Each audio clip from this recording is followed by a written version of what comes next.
جیم واو نون مد پیش جون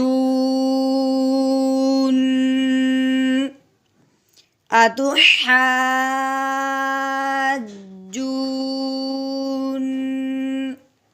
نون یا زیر نی اتحاجونی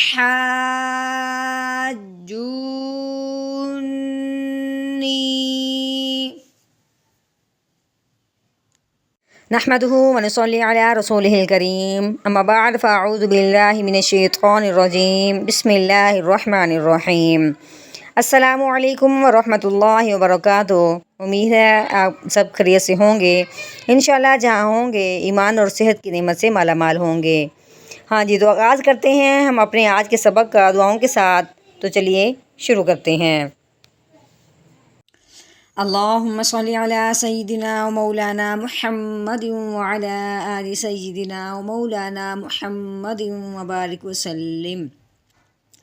رب اشرح لی صدری ویسر لی امری واحلل عقدۃ من لسانی یفقہوا قولی۔ رب زدنا علما رب زدنا علما رب زدنا علما۔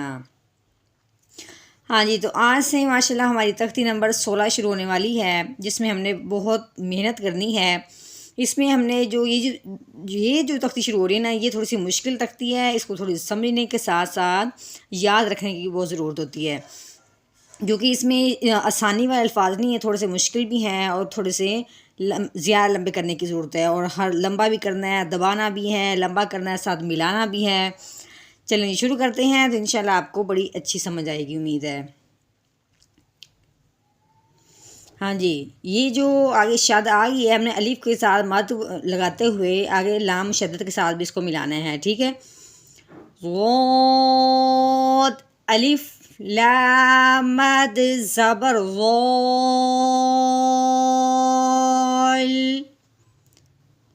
لام کے اوپر تنوین، آگے دال حرف ہلکی میں سے نہیں ہے، تنوین پہ غنہ کریں گے اخفا کا۔ لام دو زبر لاؤں غول لاؤں۔ اب ہم نے اس کو اگر وقف کرنا ہے تو وقف کی صورت میں ہم نے ایک زبر کو ختم کر دینا ہے، پیچھے ایک زبر اور لام الف زبر لا رہ جائے گا، ٹھیک ہے۔ لام الف زبر لا، یعنی کہ وہ لمبا ہو گیا، ٹھیک ہے۔ وقف کی صورت میں ہم کیسے پڑھیں گے؟ غولا غولا۔ ہاں جی، دوسرا بھی اب ذرا دھیان اور توجہ سے سمجھنا آپ نے۔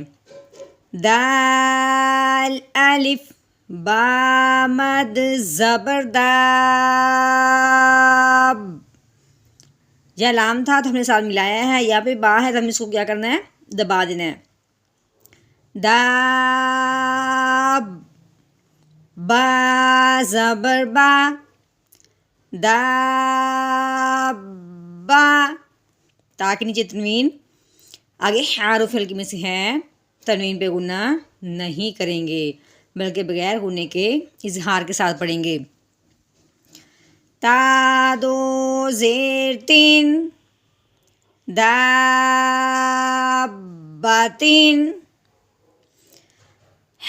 حا الف جیم مد زبر حاج، اس کو ہم نے دبا دیا۔ جیم زبر جا حاجا، کاف زبر کا حاجا کا۔ ہاں جی، تو وقف کی صورت میں آخر والے حرف کو اب ہم نے کیا کر دینا، اگر متحرک ہے تو اس کو کیا کرنا ہے؟ ساکن کر دینا ہے، ٹھیک ہے۔ تو آخر والا حرف کیا ہے؟ کاف ہے، تب ہم اس کو ساکن کیسے کریں گے؟ حاجک حاجک، پیچھے جو ہم نے پیچھے پڑھا ہے اس کا ہم نے وقف نہیں کیا، تو وقف اس طریقے سے کرنا ہے کہ تا کو ایک دفعہ ہٹا دیں گے تو پیچھے ہا کے وہاں نکالیں گے۔ دابہ دابہ، حا الف جیم مد زبر حاج جیم واو پیش جو، حاجو، کاف زبر کا، حاجو کا. وقف کی صورت میں آخر والا حرف کاف کو ساکن کریں گے. حاجوک، حاجوک.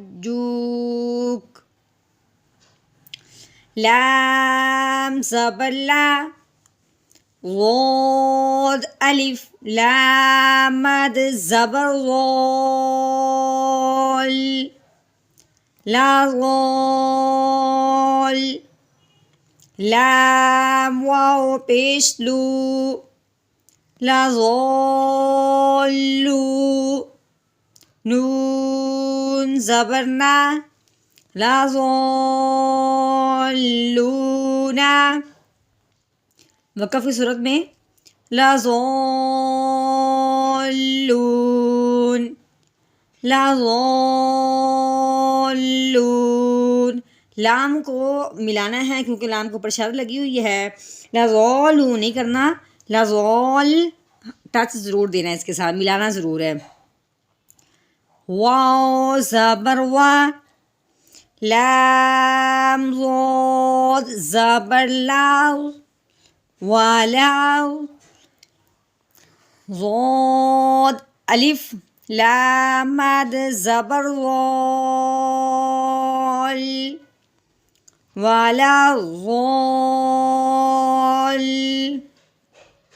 لام یا زیر لی، والا غولی. نون زبر نا، والا غولینا.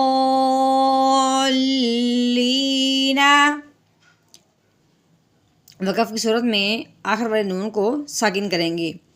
والا غولین. حمزہ زبر آ، تا پیش تو، آتو. حا الف، جیم مد زبر حاج، آتو حاج. جیم واو نون مد پیش جون. نون کو اوپر شادہ ہے، نون اور میم پہ شادہ آ جائے تو وہاں پہ گناہ کرتے ہیں. جون. آتو حاجون.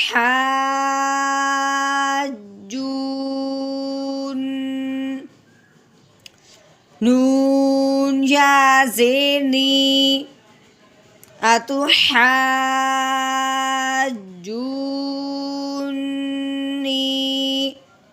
وقف کی صورت میں آتو حاجونی،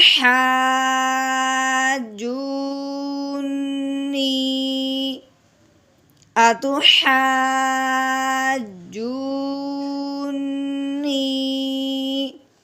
ہاں جی، یہ والا ہمارا آج کا سبق ہے. اس لفظ کو آپ نے دھیان اور توجہ سے پڑھنا ہے کیونکہ اکثر پڑھنے میں اس میں بہت زیادہ غلطی ہو جاتی ہے. کیونکہ پڑھانے میں کافی وقت گزرا ہے، سمجھ آتی ہے کہ یہ لفظ سب سے زیادہ غلطی میں آ جاتا ہے. اس لیے اس تختی کو میں نے مشکل نہیں کہا، میں نے یہ کہا کہ اس کو سمجھنے میں غلطی اس طریقے سے ہوتی ہے کہ لفظ کو کسی طریقے سے ادا کرنا اور مختلف ہو جاتا ہے. اس لیے آپ نے بہت توجہ اور دھیان سے سننا ہے، پڑھنا ہے. انشاءاللہ آپ کی جو بھی تھوڑی بہت سمجھ میں کمی ہوگی وہ انشاءاللہ ضرور دور ہوگی. چلیے جی، آج کے سبق کا اختتام یہیں پہ کرتے ہیں. آپ نے بہت اچھی طریقے سے سبق کو سمجھنا ہے. چلیں مجھے اجازت دیجیے، اپنا خیال رکھیے، دعاؤں میں یاد رکھیے. اللہ حافظ.